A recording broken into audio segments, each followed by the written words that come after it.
ये वर्ष 1858 की बात है। लंदन में रहने वालों ने अनुभव किया कि एक तीखी दुर्गंध पूरे शहर में फैलती जा रही है। खुले मैदानों और बाजार ही नहीं, घरों के अंदर भी सांस लेना कठिन होता जा रहा है।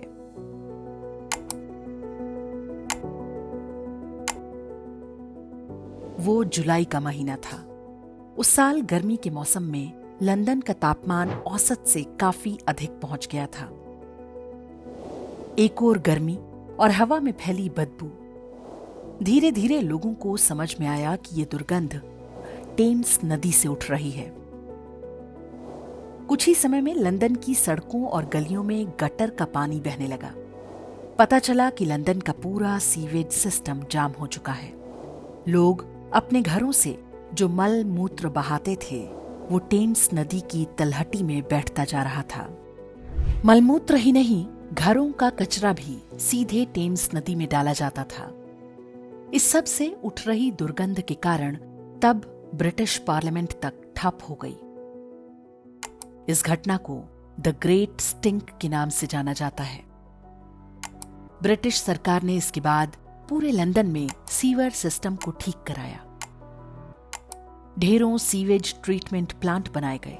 मलमूत्र के लिए बड़े बड़े सेप्टिक टैंक बनाए जाने लगे। इस पूरे काम में उन्हें लगभग 2 दशक का समय लगा। अंग्रेजों के लिए यह काम आसान था क्योंकि फंड की कोई कमी नहीं थी। भारत से लूटकर भारी मात्रा में धन ब्रिटेन पहुंचाया जा रहा था। आज हम जो चमचमाता लंदन शहर देखते हैं, वो इसके बाद ही संभव हुआ। लगभग 2 शताब्दी पहले जो लंदन में हो रहा था, आप कह सकते हैं कि आज वैसा ही कुछ दिल्ली और अन्य भारतीय महानगरों में हो रहा है। हमारी नदियां भी टेम्स की तरह ही बदबूदार नाले में बदल चुकी हैं। भारत में नदियों को देवी माना जाता रहा है। गंगा, यमुना, नर्मदा, कावेरी, गोदावरी, हमारी सभी नदियां पवित्र और पूज्य हैं। हजारों वर्षों से इनके तटों पर भारतीय सभ्यता और संस्कृति फलती फूलती रही है। लेकिन ऐसा कभी नहीं हुआ कि नदियों में प्रदूषण या गंदगी की समस्या हुई हो। सनातनी संस्कृति में नदियों में मलमूत्र करना या बहाना तो दूर, उनकी ओर मुंह करके शौच करना तक वर्जित रहा है। फिर हमारी पवित्र नदियां गटर में कैसे बदल गईं? इसका उत्तर समझने के लिए हमें इतिहास में जाना होगा। सिंधु सरस्वती घाटी सभ्यता में मिला ये शौचालय लगभग 4000 वर्ष पुराना है। इन शौचालयों में फ्लश की व्यवस्था थी। पानी के तेज बहाव से मल को बंद नालियों में बहाया जाता था। ये नाली आगे जाकर सेप्टिक टैंक जैसी व्यवस्था से जुड़ी होती थी। ग्रामीण क्षेत्रों में खुले में शौच किया जाता था क्योंकि वहां स्थान की कमी नहीं थी और शौच को आसानी से मिट्टी में दबाया जा सकता था। ये काम भी अधिकांश खेतों में किया जाता था, नदी या तालाब के किनारे नहीं। सिंधु घाटी ही नहीं, बाद के समय में तक्षशिला के खंडहरों से लेकर 500 वर्ष पहले के विजयनगर साम्राज्य तक जितने भी शौचालय मिले हैं, उन सब में शौच को पानी से बहाकर सेप्टिक टैंक में पहुंचाया जाता था, जहां वो सड़कर खाद बन जाता था। कहीं पर भी शौच को नदियों में नहीं बहाया जाता था और न ही उसे उठाने के लिए मनुष्यों की आवश्यकता होती थी। उदाहरण के लिए विजयनगर साम्राज्य के खंडहरों में मिले इस शौचालय को देखिए। इसके पीछे ही सेप्टिक टैंक देखा जा सकता है। रोमन और ग्रीक सभ्यता में भी भारत की ही तरह शौचालय और सेप्टिक टैंक प्रयोग होते थे। लेकिन चर्च द्वारा नष्ट किए जाने के बाद वो पूरी व्यवस्था छिन्न भिन्न हो गई। यूरोप की लगभग सभी नगर व्यवस्थाओं में घरों के पीछे खाली स्थान छोड़ा जाता था, जहां खुले में ही मल को फेंक दिया करते थे। जैसे जैसे जनसंख्या बढ़ी, लोग सड़कों और गलियों में मल फेंकने लगे। ये स्थिति 16वीं शताब्दी तक बनी रही। इस पूरे कालखंड में मनुष्य के मल के निस्तारण की व्यवस्था पूरे यूरोप में कहीं भी नहीं थी। मिस्र की सभ्यता में मिट्टी के पात्रों में शौच किया जाता था, जिन्हें खाली करने के लिए गुलाम रखे जाते थे। 1400 वर्ष पहले इस्लाम के पैदा होने के बाद भी वही व्यवस्था चलती रही। इस्लामी आक्रमणों के साथ ये बुराई भारत पहुंच गई। मुस्लिम बादशाह अपनी औरतों को पर्दे में रखने के लिए महलों के अंदर ही शौचालय बनवाते थे, परंतु उनके मल के निस्तारण की कोई व्यवस्था नहीं होती थी, यानी सेप्टिक टैंक नहीं बनाए जाते थे। युद्ध में बंदी बनाए गए हिंदुओं से वे ये काम कराते थे।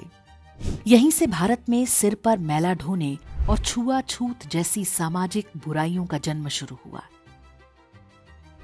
धीरे धीरे ये भारतीय नगर और ग्राम व्यवस्था का हिस्सा बन गया। जो लोग ये काम करते थे उन्हें अछूत घोषित कर दिया गया। इस दौर में भी मानव मल का निस्तारण खाली पड़े स्थानों पर किया जाता रहा। मानव मल को नदियों, तालाबों, कुओं या जल के किसी भी प्राकृतिक स्रोत से दूर रखा जाता था। असली समस्या तब शुरू हुई जब अंग्रेज भारत आए। अंग्रेजों के जमाने में जिन भी शहरों में सीवर लाइन बनाई गईं, उनका अंतिम सिरा किसी न किसी नदी, झील या तालाब में खुलता था। अंग्रेजों ने भारत में वही किया जो वो अपने देश में कर चुके थे। वर्ष 1875 में कलकत्ता की सीवर प्रणाली बनाई गई, जो पूरे शहर के मलमूत्र और अन्य गंदगी को ले जाकर हुगली नदी में उड़ेल देती थी। यही काम दिल्ली, तत्कालीन बंबई, मद्रास और कानपुर जैसे बड़े नगरों में किया गया। हर जगह सीवर लाइन किसी न किसी नदी में गंदगी उड़ेलती थी। वाराणसी में वर्ष 1891 से 1917 के बीच सीवर सिस्टम का निर्माण हुआ, जो पूरे नगर के मलमूत्र और गंदगी को गंगा, अस्सी और वरुणा नदियों में मिलाने लगा। हर कुछ दिन पर कोई न कोई स्नान पर्व मनाने वाले देश में यूरोप से आई ईसाइयों की कृपा से प्रतिदिन कई कई टन कचरा नदियों में उड़ेला जाने लगा। 18वीं शताब्दी से पहले के रिकॉर्ड्स को देखें तो काशी में गंगा के घाटों पर नगर से आने वाला एक भी नाला नहीं खुलता था।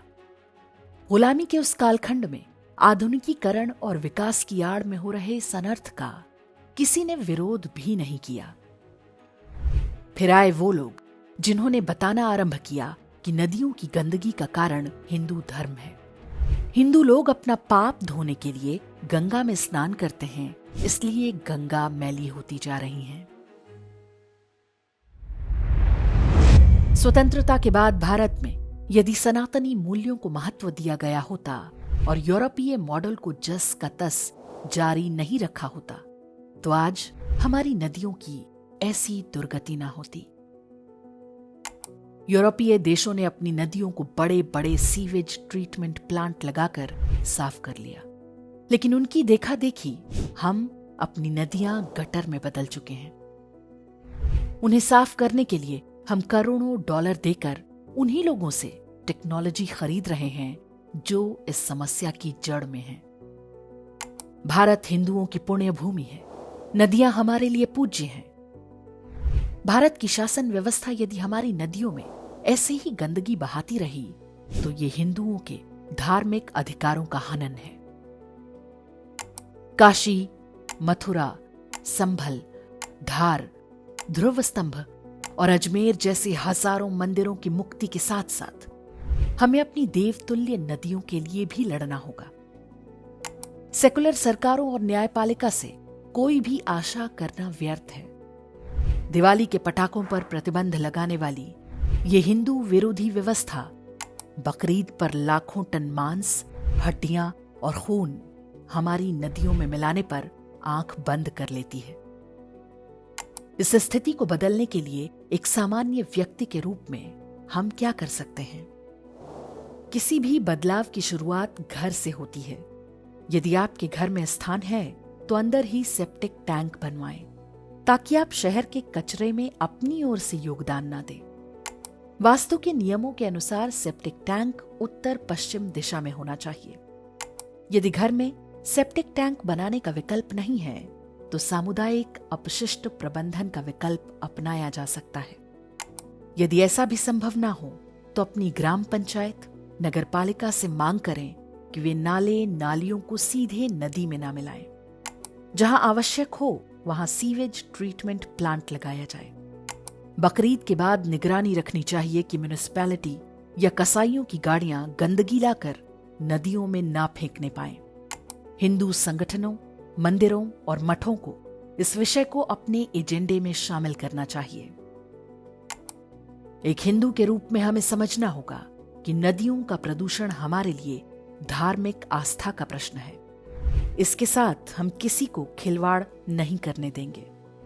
ऐसा हो इसके लिए आवश्यक है कि सरकारें और सरकारी एजेंसियां भारतीय सनातनी मूल्यों से संचालित हों।